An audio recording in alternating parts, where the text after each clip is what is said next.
ગર્વથી ગુજરાતી। ઋતુ રડતા રડતા જમીન પર પડેલા એના કપડાં સમેટી રહી હતી। એની સાસુએ એના બધા કપડાં તિજોરીમાંથી બહાર કાઢી નીચે જમીન પર ફેંકી દીધા હતા। ઋતુ આંખોમાં આંસુ સાથે વિચારવા લાગી કે મારા સાસુ મારા જ રૂમમાંથી મને કેવી રીતે બહાર કાઢી શકે છે। એને રડતી જોઈ એના સાસુ બોલ્યા, હવે આ રડવાનું નાટક બંધ કરી મારી નજરથી દૂર થઈ જા। તને કીધું ને કે હવે મારી તબિયત સારી નથી રહેતી, મારી ઉંમર પણ થઈ ગઈ છે અને દિવસે દિવસે ગરમી પણ વધી રહી છે, તો મારાથી આ ગરમી સહન નથી થતી। માટે આજથી હું તારા આ એસી વાળા રૂમમાં જ ઊંઘવાની છું। એસી ભલે તારા બાપે આપ્યું હોય, પણ આખું ઘર મારું છે, તો હું ચાહું એ રૂમમાં રહી શકું છું। એટલે આજથી તારો રૂમ પણ મારો અને તારા બાપે આપેલું એસી પણ મારું। અને આમ પણ તારો પતિ તો અહીં રહેતો નથી, તો તારે પર્સનલ રૂમની શું જરૂર છે? તું તારો બધો સામાન સ્ટોર રૂમમાં લઈ જા, આજથી તારે ત્યાં ઊંઘવાનું છે। રડતા સ્વરે ઋતુ બોલી, માજી તમે મારો રૂમ લઈ લો, પણ સામે તમારો રૂમ આપી દેશો તો પણ ચાલશે। મારે એસી નહીં હોય તો ચાલી જશે, પણ આટલી અસહ્ય ગરમીમાં પંખો તો જોઈએ। સ્ટોર રૂમમાં હું કેવી રીતે રહી શકું છું? એ તો નાનકડી ઓરડી છે અને એમાં તો પંખો પણ નથી। એના સાસુ ગુસ્સે થતા બોલ્યા, હે ભગવાન, આ તું શું બોલે છે? અમારા જમાનામાં વહુઓ સસરા સામે ખાટલા પર બેસતી પણ નહોતી અને તું સસરાના રૂમમાં રહેવાની વાત કરે છે। એ રૂમમાં હું બપોરે આરામ કરીશ, બંને રૂમ મારે જોઈએ છે। ઋતુ હેરાન થઈ જાય છે અને આંસુ સાફ કરતા એના કપડાં સમેટી હોલમાં રહેલા સોફા પર મૂકીને એના પતિ અનિલને ફોન કરે છે। ઋતુની વાત સાંભળી અનિલ ચિંતિત થઈ જાય છે। એક તો એમ પણ પોતાના ઘરથી દૂર બીજા શહેરમાં ટ્રાન્સફર થવાથી અને કામના બોજથી એમ પણ એ ટેન્શનમાં હતો અને હવે પત્નીની વાત સાંભળી એની તકલીફ બમણી થઈ ગઈ। એ થોડો ગુસ્સે થઈ બોલ્યો, તમે લોકો આખા ઘરમાં 2 જણા છો, છતાં શાંતિથી નથી રહી શકતા। પરિણિત હોવા છતાં મારે અહીં રૂપિયા કમાવા એકલા રહેવું પડે છે। બોસની કીચ કીચ સાંભળવી પડે છે કે તમે સારું જીવન જીવી શકો અને તમે લોકો પણ નવા નવા નાટકો ઊભા કરો છો। ઋતુ રડી પડી અને બોલી, મને પણ કોઈ શોખ નથી તમારા વગર અહીં રહેવાનો। હું ઈચ્છતી તો મારા પિયર ચાલી જતી, પણ મેં વિચાર્યું કે મમ્મી સાથે રહું, જેથી એકલા ન પડી જાય, પણ મમ્મીને મારી કોઈ પડી જ નથી। આજે એમણે મારો રૂમ છીનવી લીધો, કાલે ઘરની બહાર પણ કાઢી મૂકશે। અનિલ બોલ્યો, ઋતુ અત્યારે તું આ બધી વાતો મૂક, મારે મીટિંગમાં જવાનું મોડું થાય છે, આપણે સાંજે શાંતિથી વાત કરીએ। એમ કરી અનિલ ફોન મૂકી દે છે। એટલામાં પાછળ ઋતુના સાસુ આવી બોલ્યા, મારા દીકરા સામે મારી ફરિયાદ કરી હવે તારા મનને શાંતિ મળી ગઈ હશે। એ તારો પતિ પછી પણ એ પહેલા મારો દીકરો છે। માત્ર 2 મિનિટમાં હું એને સમજાવી લઈશ અને મારા પક્ષમાં કરી લઈશ। માટે તું એમ ન સમજતી કે તું તારા પતિને તારી મીઠી વાતોથી તારા પક્ષમાં કરીને મારા વિરુદ્ધ ભડકાવી લઈશ। ઋતુ બોલી, માજી એમાં મારા પક્ષમાં કરવાની વાત ક્યાં આવે છે? મારા મનમાં એવું કશું જ નથી। આપણે એક પરિવાર છે અને હું ઈચ્છું છું કે આપણે બધા સાથે મળીને રહીએ, પણ તમે આ બધું શા માટે કરો છો? એ મારી સમજની બહાર છે।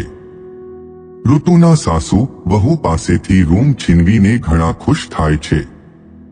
ત્યારબાદ થોડા દિવસો પસાર થયા અને ઋતુની નણંદ સરોજ પિયરમાં આવી પહોંચી। ઘરે આવતાની સાથે જ એ સીધી મમ્મી પાસે ભાભીના રૂમમાં પહોંચી અને બોલી, વાહ મમ્મી, તે તો ભાભી પાસેથી એસી વાળો રૂમ છીનવી કમાલ કરી દીધો છે। અહીં તો મસ્ત ઠંડક લાગે છે। હવેથી હું જ્યારે પણ પિયર આવીશ તો હું પણ અહીં તારા જોડે આ રૂમમાં જ રહીશ। આમ પણ ભાભીનો રૂમ ઘણો મોટો છે, તો કોઈ અગવડ નહીં પડે। મને તો જાણીને ઉતાવળ થવા લાગી હતી કે ક્યારે હું પિયર આવીને તમને એસીની ઠંડકમાં આરામ કરતા જોઉં। એમ કહીને સરોજ હસવા લાગી તો એના મમ્મી પણ હસવા લાગ્યા। ઋતુ હોલમાં જ બેઠી હતી. એણે સરોજને એના સામે જ મમ્મીના રૂમમાં જતા જોઈ હતી. સરોજ પણ જાણતી હતી કે ભાભી હોલમાં બેઠા છે, છતાં એ ભાભીને અવગણી સીધી મમ્મી પાસે પહોંચી ગઈ. સરોજ રૂમમાં બેઠી બેઠી બૂમ પાડે છે કે ઋતુ ભાભી, જરા આ બાજુ તો આવો. ઋતુ સાસુ અને નણંદની બધી વાતો સાંભળી ચૂકી હતી. એ વિચારે છે, મારી નણંદ પણ મમ્મીનો પક્ષ લે છે. કોઈના ઘરની વહુ થઈને કમસે કમ એમણે તો વિચારવું જોઈએ કે મારા સાથે આ ખોટું થઈ રહ્યું છે. મન મારીને એ ઊભી થઈ અને આજે એના પોતાના જ રૂમના બારણે એક મહેમાન તરીકે ઊભી હતી. સરોજ એને ખીજવતા બોલી, ભાભી, આજે તો કંઈક મીઠું બનાવો, હું ખૂબ ખુશ છું. સાથે સમોસા અને ખાટી મીઠી ચટણી પણ બનાવી દેજો. ઋતુ બોલી, દીદી, આટલું બધું મારાથી નહીં બને. એક તો રસોડામાં ગરમી વધારે લાગે છે, રસોઈ પણ માંડ માંડ બનાવું છું, તો અત્યારે હું કંઈક હલકું ફૂલકું બનાવી દઉં છું.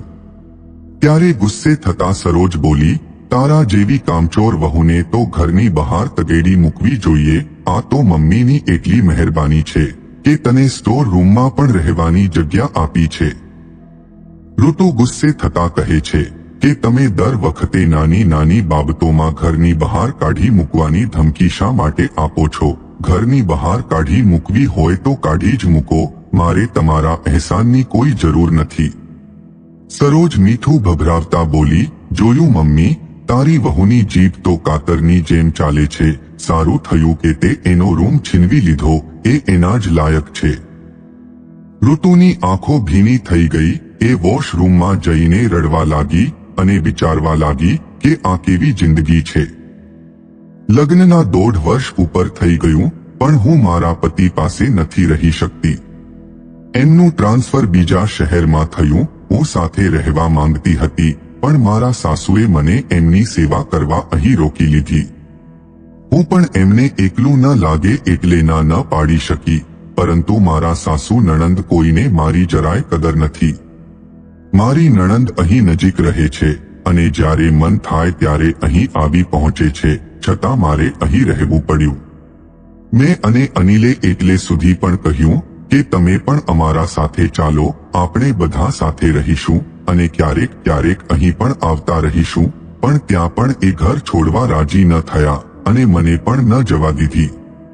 મને ખબર નથી પડતી કે મારા લગ્ન મારા પતિ સાથે થયા છે કે આ ઘર સાથે, કે મને આ ઘર સાથે બાંધી દેવામાં આવી છે. હદ તો ત્યારે થઈ જ્યારે મારો પોતાનો રૂમ છીનવી મને સ્ટોર રૂમમાં ધકેલી દેવામાં આવી. આમ વિચારી એ રડવા લાગી. આ બાજુ એની નણંદ સરોજ એના મમ્મીના વખાણ કરતા નહોતી થાકતી. એ બોલી, મમ્મી, તે ભાભીનો એસી વાળો રૂમ છીનવીને બહુ મસ્ત કામ કર્યું છે, પણ ભાઈને ખબર પડશે તો શું થશે એ વિશે વિચાર્યું છે ખરું? એના મમ્મી બોલ્યા, અરે કશું નહીં થાય, મેં તબિયત ખરાબ હોવાનું બહાનું કાઢ્યું છે, સાથે મારી ઉંમર પણ થઈ ચૂકી છે એવું કહ્યું છે, તો કોઈ ચિંતા કરવા જેવું નથી. તે છતાં કંઈ પૂછશે તો કહી દઈશ કે ડોક્ટરે મને ઠંડકમાં રહેવાનું કહ્યું છે. મારાથી ગરમી સહન નથી થતી, તો એસી વાળા રૂમમાં રહેવું પડે છે. આ બાજુ પત્નીની વાત સાંભળી અનિલ અચાનક ઘરે પહોંચી ગયો અને ઘરમાં પ્રવેશતા જ બોલ્યો, માં, તારે એસી વાળો રૂમ જોઈતો હતો તો મને કહેવું હતું, હું તારા રૂમમાં પણ એસી નંખાવી દેતો. પણ આમ મારી પત્નીને એના રૂમમાંથી બહાર કાઢી સ્ટોર રૂમમાં ધકેલી દેવાની શી જરૂર હતી? શું એ તો કોઈ ભંગાર છે કે એને આ રીતે સ્ટોર રૂમમાં ફેંકી દેવામાં આવે? અચાનક દીકરાને સામે જોઈને એમના હોશ ઉડી ગયા અને ગભરાટમાં બોલ્યો, બેટા, તને તો રજા નહોતી મળતી ને આમ અચાનક ક્યાંથી આવી ગયો? અનિલ બોલ્યો, રજા તો નથી જ મળી, પણ ઘરમાં આવો તમાશો થાય, મારી પત્ની સાથે આવો ખરાબ વ્યવહાર થાય તો મારે આવવું જ પડે. માં, આ બધું શું છે? હું ત્યાં બીજા શહેરમાં ઘર પરિવારથી દૂર તમારા લોકો માટે આટલી મહેનત કરું છું જેથી મારો પરિવાર સુખ શાંતિથી રહી શકે, પણ તમે લોકો અહીં શાંતિથી રહી નથી શકતા. તે ખોટા ખોટા બહાના કાઢી તારી વહુને એના જ રૂમમાંથી કાઢી મૂકી, એ પણ માત્ર એને હેરાન કરવા માટે. આ વર્ષે તારા રૂમમાં એસી તો હું આમ પણ લગાવવાનો હતો, કારણ કે અત્યારે ગરમીનું પ્રમાણ વધી ગયું છે. હું બસ મારા પગારની રાહ જોઈ રહ્યો હતો. જેવો પગાર મારા હાથમાં આવતો કે હું તરત એસીનો ઓર્ડર કરવાનો જ હતો, પણ તું તો અહીં તારી વહુ સાથે જ આવો અમાનવીય વ્યવહાર કરી રહી છે. મારી ઈચ્છા હતી કે તારા જન્મદિવસ પર એસી ભેટ કરી તને સરપ્રાઈઝ આપું, પણ મને લાગે છે કે હવે એની જરૂર નથી. દીકરાની વાતો સાંભળી એમનું મોઢું ઉતરી ગયું. એ બોલ્યા, અરે બેટા, હું કઈ વહુનો રૂમ હંમેશા માટે થોડી લઈ લેવાની હતી. તું એસી લગાવી દેતો કે હું એને એનો રૂમ પાછો આપી દેવાની હતી. અનિલ બોલ્યો, ના માં, મને લાગે છે કે હવે એની કોઈ જરૂર નથી. તમને તો હવે એસી વાળો રૂમ મળી ગયો છે, તો બીજા રૂમમાં એસી લગાવવાની શી જરૂર છે? મારા જોડે એટલા વધારાના રૂપિયા નથી કે ખોટા ખર્ચ કરું. બીજી વાત એ કે જો તમારા ઘરમાં મારી પત્ની માટે એક રૂમ પણ ન હોય તો હું મારી પત્નીને મારા સાથે લઈ જઈશ. પછી તમે આખા ઘરમાં રાજ કરી શકો છો. તમારે જે રૂમમાં રહેવું હોય ત્યાં રહી શકો છો. તમારે ઠંડી માટે અલગ રૂમ જોઈએ છે અને ગરમી માટે અલગ, તો હવે બંને રૂમની વ્યવસ્થા થઈ ચૂકી છે. હવે તમે શાંતિથી જેમ રહેવું હોય તેમ રહી શકો છો. આ તમારા કેવા વિચારો છે કે ઋતુ પ્રમાણે તમારે અલગ અલગ રૂમ જોઈએ અને મારી પત્ની સ્ટોર રૂમમાં ભંગારની જેમ પડી રહે? પાછળથી ઋતુ ચોધાર આંસુએ રડી રહી હતી, કારણ કે દર વખતે એના સાસુના નાટકોના કારણે એ પિયર પણ નહોતી જઈ શકતી. પરંતુ આ વખતે એના પતિએ એનો સાથ આપ્યો. ઋતુના સાસુને પસ્તાવો થાય છે અને કહે છે કે એમના કાન ભરનાર અને ખોટા નાટકો કરાવનાર એમની દીકરી સરોજ પોતે હતી.